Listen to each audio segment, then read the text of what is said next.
Alright guys, welcome balik lagi bersama gue Ajis Fan di Sokin. So yeah.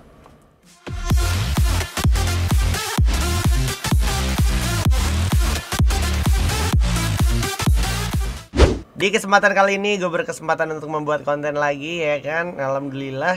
Blay, apa kabar? Semoga baik-baik aja ya. Terima kasih sebelumnya, sehat-sehat terus pokoknya untuk kita semua ya Blay ya. Oke. Nah, di video kali ini ya, ini gue pengen buat konten review rotasi lagi ya. Setelah kemarin gue udah buat yang arena ya kan. Dan sebelum kita bahas masuk ke inti topiknya, lu lihat kan ada yang baru kan dari background gue nih ya, spesial FFAC gitu ya. Biar apa? Biar lu pada ya nggak pada nanya lagi nih kapan mainnya gitu, yang play-ins kapan, yang grand final kapan gitu ya. Dan penjelasan tentang FFAC itu udah gue jelasin juga di konten gue yang ini. Oke, Blay. Itu panjang lebar gue jelasin, yang online, offline, AP, press pool, tim. Udah gue jelasin semua, Blay ya. Bahkan gue juga udah recap drop zone. Bahas drop zone juga udah. Oke, lu tonton, makanya kalau nonton sampai habis. Nih, konten gue yang ini itu bahas drop zone. Ya, cuman emang masih bahas yang play-ins gitu ya. Nah, kalau yang finalnya itu nanti dulu. Ya, nanti gue bikinin bahas drop zone yang final. Setuju gak sih? Gue bahas drop zone yang final juga untuk FFAC. Komen di bawah.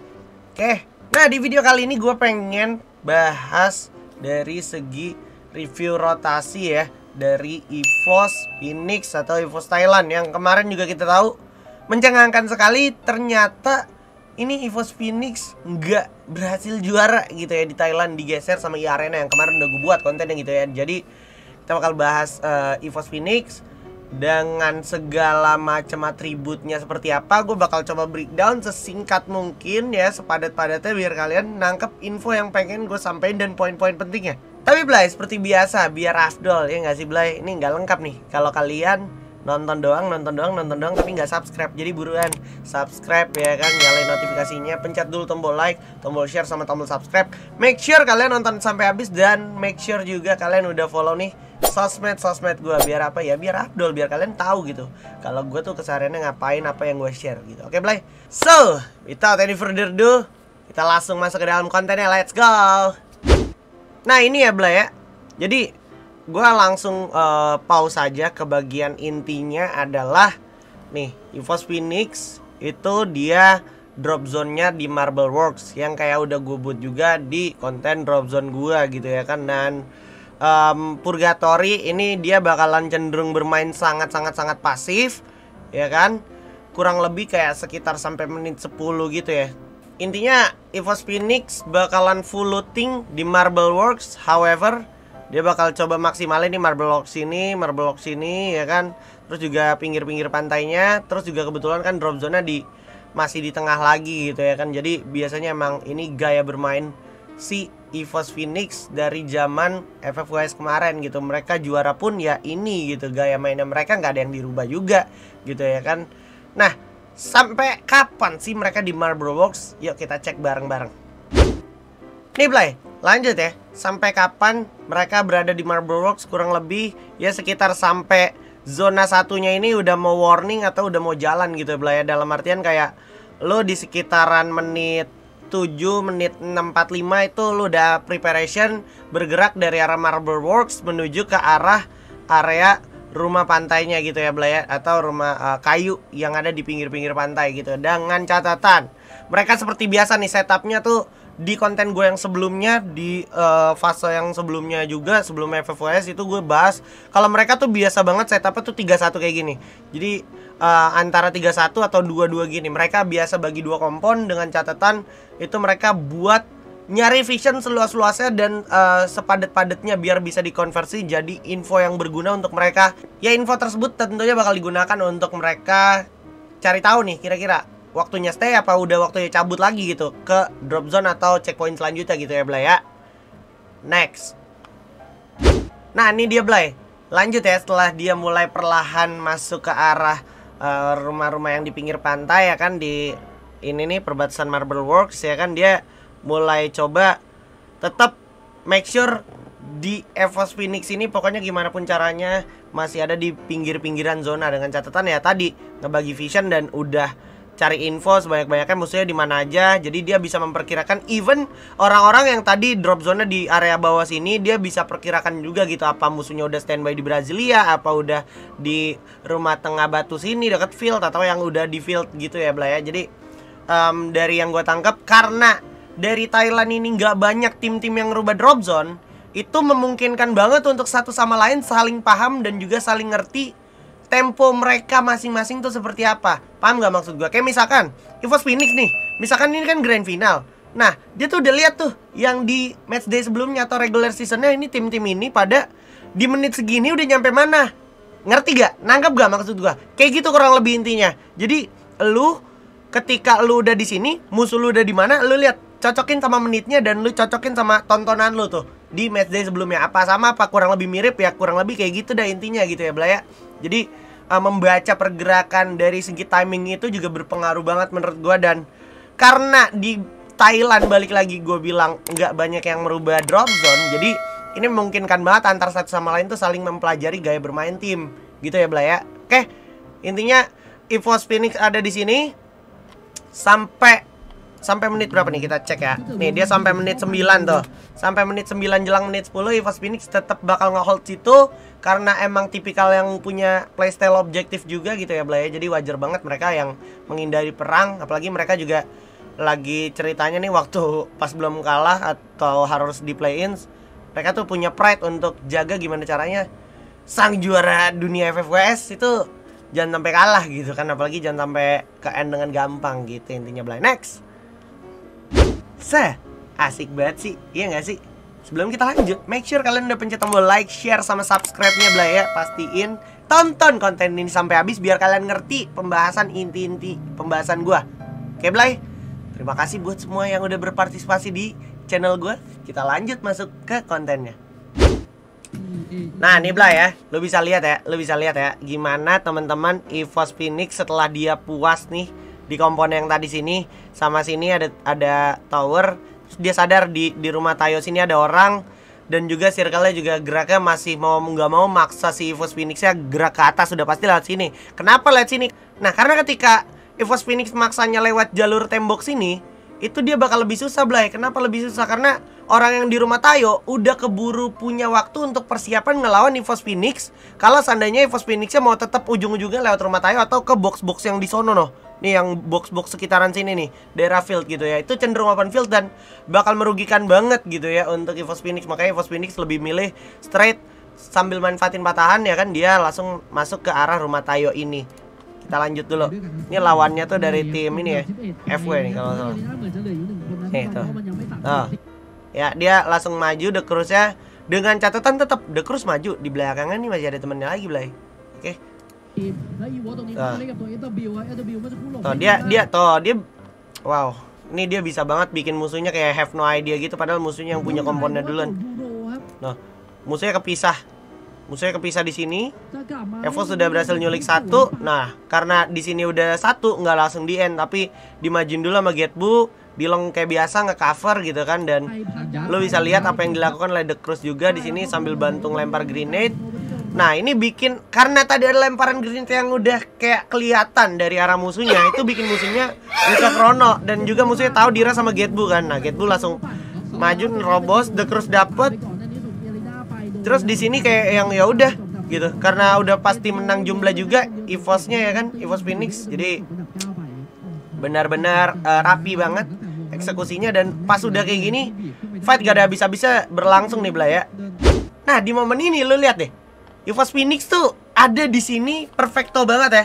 Mantap banget posisinya. Kenapa perfecto dan juga mantap boleh gue bilang? Karena orang-orang Brasilia udah nggak mungkin bakal coba ngambil ke Tayo. Karena kalau tadi orang Brasilia ngambil ke Tayo, itu yang tadi perang di Tayo sama si EVOS Phoenix bakal ada third party dong. Nah itu bakal recet banget kan. Dan itu kenapa akhirnya si EVOS masih pede dia bakal stay sini. Terus lagi pembahasan gue selanjutnya juga tentang lewat tembok dinding sini. Kalau seandainya EVOS ngambil jalur sini, EVOS sudah pasti ditatakin yang orang-orang yang di area field sini ya Blay ya. Dan orang-orang yang di sini yang bisa aja, yang tadinya mereka lagi tatap-tatapan berdua, jadi ngelihat si EVOS nih, EVOS Phoenix di sekitaran sini, ya kan, di box-box sini. Lu tahu box-box itu tuh, aduh, dikit banget ya kan komponnya, dan masih mungkin juga sama orang-orang yang dari sini CCGG nih, ya kan, CGGG nih ke sini nembakin juga masih mungkin, ya kan. Jadi apa yang gue bilang nih, mantap banget dari arah EVOS Phoenix-nya standby ngamanin di sini dan membiarkan apapun yang terjadi di luar teritori mereka nggak mereka ganggu, Blay. Dalam artian apa? Ya mereka cuman mantau vision sepemantauan mereka aja. Apapun yang terjadi di luar itu mereka nggak mau coba cari tahu. Jadi disiplin objektifnya ini nggak heran kenapa mereka sempat kemarin juara dunia FFWS gitu, Blay, ya. Lanjut. Ya lo bisa lihat ya. Orang-orang udah pasti penumpukan kan ada di sini. Kenapa? Karena ada yang tadi emang standby di sini di field, ada yang juga yang dari Brasilia. Brasilia punya pilihan cuman lewat sini doang nih, ke sini. Mau nggak mau. Kenapa? Karena kalau lewat open field sini udah pasti bohot banget, udah pasti hancur banget, boncos banget. Ditembakin dari sini, ditembakin dari sini, dan ditembakin dari sini. Kenapa gue bisa ngomong kayak gitu? Karena based on experience orang-orang, terutama di turnamen-turnamen, kalau lu ambil jalur sini, itu riskan banget ya. Lu lihat aja semua turnamen yang terjadi, kalau lu ambil jalurnya tempuhnya ke open field sini, chance lu gede banget untuk ditembakin sama orang-orang yang kemungkinan masih ada di sini, kemungkinan masih ada di sini, dan kemungkinan masih ada di sini. Oke, Blay. Sesimpel itu aja intinya gitu ya, Blay ya. Next. Kita lihat apa yang terjadi selanjutnya ya. Nah, Sirkala kan begini. Ini benar-benar kayak jadi win-win sebenarnya untuk semua tim, kecuali untuk yang lagi numpuk kayak gini nggak win-win. Kenapa? Karena ini bakal jadi ngerugin banget untuk orang-orang yang udah terlanjur perang gitu ya. Dan kita bisa lihat di sini CGGG mau nggak mau perangnya ya kayak tanpa dikasih delay, tapi tetap karena memang setup perang di Thailand tuh begini, benar-benar konsepted banget gitu. Kayak yang lu bisa lihat gimana ceritanya mereka habis perang lawan si tim DX, datang lagi musuhnya juga kayak nggak ngasih celah yang benar-benar longgar gitu. Dalam artian musuhnya tiba-tiba udah ada glual di sini aja gitu kan. Tapi sayangnya di sini yang bisa gue bilang adalah eksekusinya nih agak-agak sulit gitu. Mereka satu-satu majunya ini memungkinkan banget si BWC-nya nembak ke sini gitu ya, sama yang di bawah juga. Lo lihat aja deh. Udah terlanjur 2-1, tujuannya ke arah CGGG. Tapi ini memungkinkan banget buat BWC nembakin gak sih? Tuh ya. Nah, ini kan mungkin banget nih si BWC nembakin ya kan. Sampai sekarang ditahan dulu nih. Kalau belum ada aksi apa-apa yang gimana-gimana, belum ditembak sama BWC. Tuh. Jadi ini bikin gimana caranya si CGGG-nya tuh benar-benar dipojokin dulu. Terlebih di bawah kan ada satu tim lagi juga gitu ya, Blay. Nih di bawah sini. Nah, ini ya kan, lo bisa lihat tuh. Di sisi lain juga dari PC Esports kayak yang tadi sempat gue bilang nih, karena udah coba ngambil komponen ini, EVOS lumayan ke delay nih di sini nih ya, EVOS Phoenix-nya nih ya di ujung situ. Jadi kenok deh tuh satu di long. Nah, ini CGGG boleh gue bilang juga udah lumayan sulit juga untuk ngasih pertahanan. Kenapa? Karena posisinya dia tuh udah di pojokan zona juga. Cuman emang karena zonanya masih di sini, jadi masih mungkin dia untuk standby di situ ya. Ini sejauh ini CGGG mau nggak mau tinggal nunggu musuhnya yang datang aja tuh. Kayak yang gue lihat juga akhirnya di sisi lain juga kalau perhatiin si EVOS Phoenix-nya Juna akhirnya bisa dapetin momentum banget untuk nembakin ya kan. Lo bisa lihat di minimap apa yang terjadi. Ada yang lagi perang dia tembakin ya kan dari arah bawah. Nah tuh ini perang sama CGGG ke arah depan, terus yang belakang juga mau nggak mau nembak tuh. Yang di arah bawah sini nih, yang di arah bawah sini nembakin CGGG ya kan. Nah terus di momen kayak gini, pas mereka udah kelar perang, CGGG-nya kan ada yang harus reset dulu nih, di revive dulu segala macam. Nah yang ini menurut gua si SYZ-nya nggak memaksimalkan waktunya dengan baik, sampai akhirnya itu dinotis sama EVOS ya. Lu lihat tuh, langsung di roll scope 2 orang loh. The Cruise langsung dapetin orang-orang dari SYZ.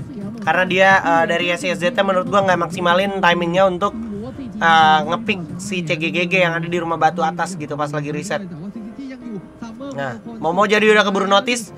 Di bawah ada orang tuh, ya kan? Oke, masih ada kaleng juga. Dia bakal ngamanin apa yang bisa diamanin. Nah, ini lah, lo bisa lihat ya, pas waktunya pas banget. Ini EVOS Phoenix dapetin momentum terbaik ya. Kenapa momentum terbaiknya kan lagi-lagi gue harus mention karena penumpukan tadi yang ada di sini. Itu EVOS Phoenix-nya bener-bener sabar banget, nggak mau ambil resiko. Dia sadar, seperti yang gue bilang tadi, orang-orang yang di field sini nih ya, kayak KOG gini sama tadi satu dari PC ya kan, itu masih pada mungkin banget untuk natakin EVOS Phoenix kalau seandainya EVOS Phoenix nembak ke sini di waktu tadi gitu ya Blay. Makanya dia benar-benar memanfaatin yang kayak model batu, terus glue wall buat berlindung gimana caranya nggak ke notice gitu ya Blay ya. Dan sekarang kita lanjut. Positioningnya secara vision ini udah kebagi rata banget. EVOS enak banget jadinya tinggal natakin, tinggal fokus sama beberapa objek aja, 1-2 objek langsung ditembakin ya kan. Loh, lu lihat. Hancur, yang satu udah kenok ya kan. Ini juga, nah jadi PR banget buat CCGG-nya. Cabut dari tembakan EVOS, di depan udah ada KOG siap nembakin juga. Jadi udah sulit banget di sini CCGG-nya. Apalagi di sini tembakin sama si Naipannya pakai cord gitu kan. Udah habis ya kan, dibantai-bantai sama EVOS Phoenix. Terus yang perlu lu liatin juga adalah di sini setup posisi dari EVOS. Lagi-lagi gue harus mention ya, EVOS tuh sering banget kayak gini nih. EVOS tuh sering banget 3-1 atau 2-2. Dalam artian mereka jarang banget yang regroup as a team gitu ya, kalau belum bener-bener yang close combat. Itu terbukti banget di konten-konten gua yang review rotasi yang sebelumnya juga, yang pas zaman FFWS kemarin.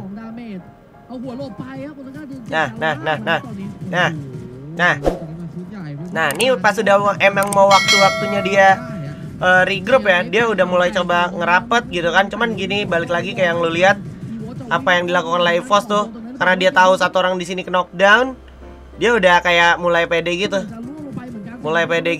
Cuman tetap lu bisa lihat betapa disiplinnya mereka. Even mereka mau diri aja tuh jarang gitu, kayak makanya nunduk lagi, nggak mau ngasih kesempatan sedikit pun ke arah Osaka sama teman-teman KOG untuk nembak gitu ya Blaya. Nah, pas udah momen kayak gini mau nggak mau EVOS harus jalan. Nah, tetap tapi walaupun masih zonanya jalan, satu orang tetap disisain untuk kayak dia main luar zona buat ngasih kecoh atau ngasih alih perhatian dari arah KOG-nya supaya KOG nembak ke orang yang luar zona. Karena kan kita tahu luar zona tuh sakit banget gitu kan. Jadi kalau lu nembakin luar zona bakal lebih cepet ngabisinnya, harusnya kan gitu konsepnya. Nah, cuman itu semua dimanfaatkan dengan baik di sisi sebelah kanannya EVOS tuh. AM-nya juga tajam banget ya. Pakai FAMAS gitu kan, dibantu sama Groza. Nah, terus tinggal pilih lagi targetnya yang satu lagi ke sini. Jadi kayak set gitu. Aduh, enak banget sih. Tuh, habis. Bersih udah semuanya, Blay. Keren banget. Keren. EVOS Thailand atau EVOS Phoenix Force. Nah, itu dia ya Blay ya, seputar EVOS Phoenix Force ya, yang bakal nanti disingkat jadi EPF. Dan fun fact-nya adalah ini EVOS Phoenix Force main tanpa Rambo. Terus kemarin di konten bahas bursa transfer gue yang kemarin yang ini, itu belum lama announce kalau Rambo join lagi ya kan, aktif lagi ke roster inti dari Phoenix Force. Jadi gue jadi penasaran gitu seperti apa nanti gameplay dari EVOS Phoenix yang bakal bermain di play-ins di grup B kalau nggak salah ya Blay ya. Lu cek aja pokoknya selebihnya selengkapnya di konten gue tentang pembahasan FFAC gitu ya. Jadwalnya kapan? Kurang loh kalau masih nanya jadwal. Nih sampai backgroundnya aja nih gue kasih jadwal tuh ya, FFAC. Oke.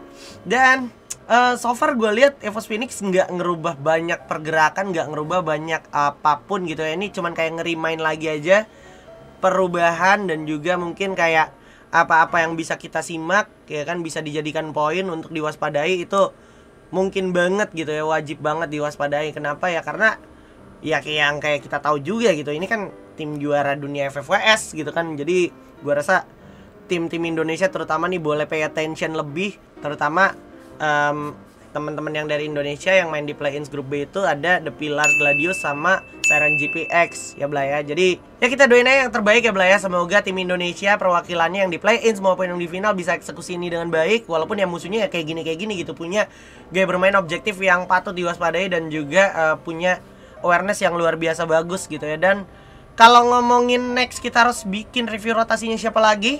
Apa udah waktunya kita bahas review rotasi dalam negeri? Komen pendapat kalian di kolom komentar. Nanti request terbanyak bakal gua buatin kontennya. Oke Blay? Atau kalian punya ide next kita harus bikin konten yang kayak gimana lagi? Juga boleh sertain pendapat kalian di kolom komentar Blay. Cukup sekian konten gua kali ini ya. Terima kasih udah nonton sampai habis ya kan. Terima kasih sekali lagi. Semoga kita semua selalu dikasih nikmat sehat dan juga nikmat panjang umur, supaya tetap bisa saling berinteraksi. Gue yang bikin konten, kalian nonton konten gue. Akhir kata gue Aji Spen di sini, pamit undur diri. Mohon maaf kalau baik salah-salah kata. See you guys in next videos. Bye bye.